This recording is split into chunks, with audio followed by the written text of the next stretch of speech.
Kaveri drop private bus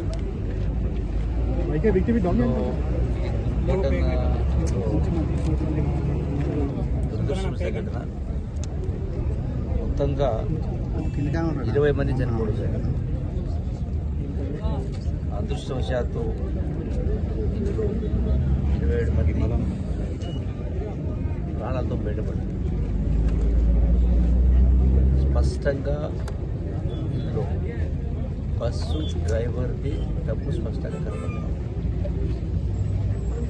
అంటే motor cycle ముందర పోతా ఉన్నది, ఆ వెనక ఆర్టీసీ బస్సు వస్తాం. డ్రైవర్ 2 వీలర్ యాక్సిడెంట్ చేసిన సందర్భంలో ఎప్పుడైతే ఆ 2 వీలర్ క్రష్ అయ్యి బస్కి ఇక్కడ జరిగిన సంఘటన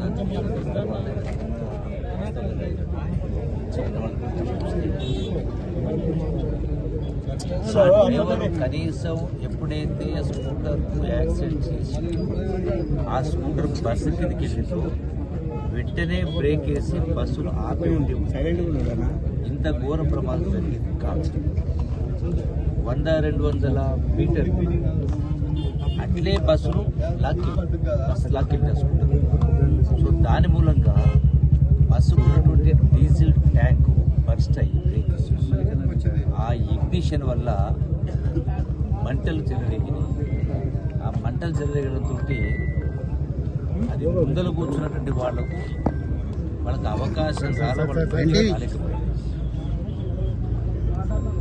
వెనుక ఉన్న వాళ్ళు ఎవరో మహానుభావుడు ఆ అద్దాలు వెనుక బ్యాక్ సైడ్ పడగొట్టిన కాడ దాంట్లో నుంచి ఈ మిగిలినటువంటి 27 మంది బయటపడగలిగారు. 100% ఆ యొక్క ట్రావెల్స్ బస్సు డ్రైవర్ యొక్క నిర్వాహకం ఘోరంగా తప్పిన కారణంగా ఇంతమంది ప్రాణాలు బలించుకోవాలి. చాలా దురదృష్టకరమైన సంఘటన. ఇది మనిషి ప్రాణం పోతే రాదు, ప్రాణాలకు కట్టలేదు. ఇది కూడా పేదవాళ్ళు బెంగళూరు నుంచి హైదరాబాద్ నుంచి బెంగళూరు సంఘటన జరగదు. అంటే ఆ బస్సుల యజమానులు డ్రైవర్లకు సరైన ట్రైనింగ్ ఇవ్వాలి. వాళ్ళకు ఆ స్పృహ లేని ఎప్పుడైతే కాగానే అట్లీస్ట్ అసలు ఆ స్కూటర్ను కుట్టడమే తప్పు. దాని కూడా మళ్ళీ తీసుకెళ్ళారు.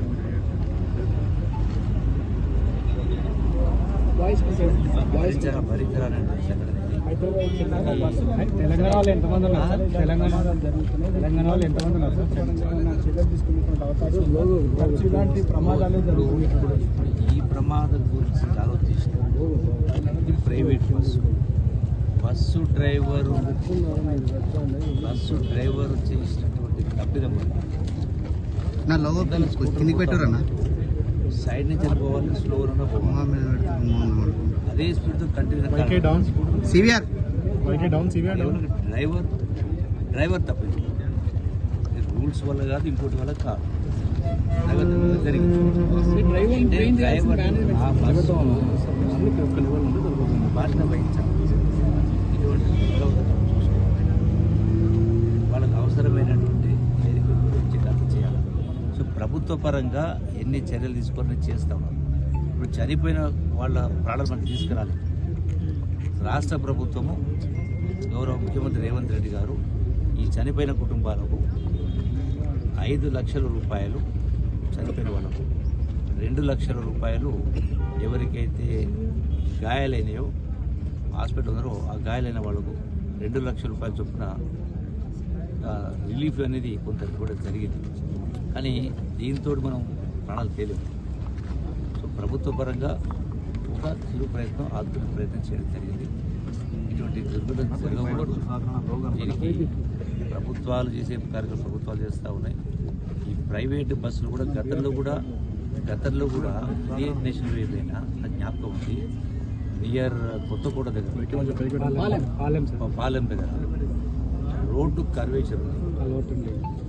ఆ బస్సు పోయి ఆ కలవట్టు కర్వేచర్ దాంతో డైరెక్ట్గా కింద ఉన్న ట్యాంకే దాన్ని గుర్తుకోవడం ట్యాంక్ బ్రేకర్ పగిలిపోయి మంటలు వచ్చేసి అప్పుడు ఒక 50 మంది పైన చనిపోట్టుగా 45 మంది దాకా చనిపోవడం జరిగింది.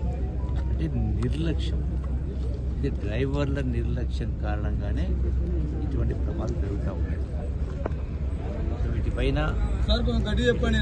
వీటిపైన ఇటువంటి జరిగిన వాటి మీద ప్రైవేటు వాహనదారుల మీద బస్సులు కావాల్సిన కఠినమైన చర్యలు తీసుకోవడం, నిబంధనలు కూడా పెంచే కార్యక్రమం చేసే కార్యక్రమం చేస్తుంది.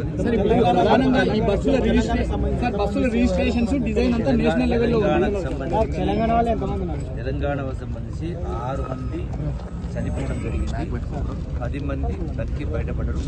దానిలో కొందరు హాస్పిటల్ ఉంటారు, కాకపోతే ప్రాణాపాయం లేదు.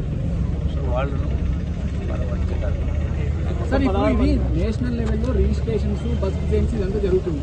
పర్మిట్ అంతా నేషనల్ లెవెల్లో ఇస్తున్నారు. స్టేట్స్ లో ప్రమాదాలు జరుగుతున్నాయి. ప్రమాదాలు జరగకుండా స్టేట్ గవర్నమెంట్స్ ఎట్లా ఏం చేయాలనుకుంటున్నారు? జరిగిన సంఘటన బట్టి అర్థమైంది. రూల్స్ తప్పిదం కాదు, స్పీడ్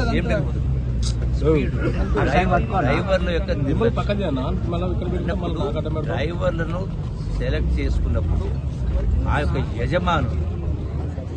యజమానులు ఆ జాగ్రత్తలు తీసుకోవాలి. ఇటువంటి జరిగినప్పుడు వాళ్ళపైన భారం కూడా మోపాలి.